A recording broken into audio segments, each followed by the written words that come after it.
fixing this to give it a little more strength where it bends at the elbow, because once a heavy rain, it causes it to bend in and rip.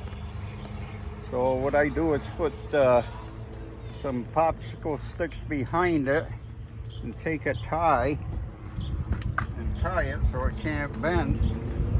Where's the rest of the tie? This should help it.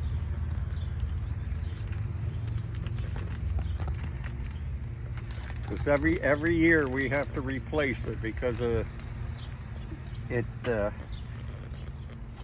ripping, bending here in the middle, and the water pool up, and it just rip because it's too heavy. Whereas this here should hold it, and hopefully we get a season out of it. Hopefully. So that's pretty sturdy, so I'm hoping. So that's it, pretty much it. So good luck with yours. Thank you.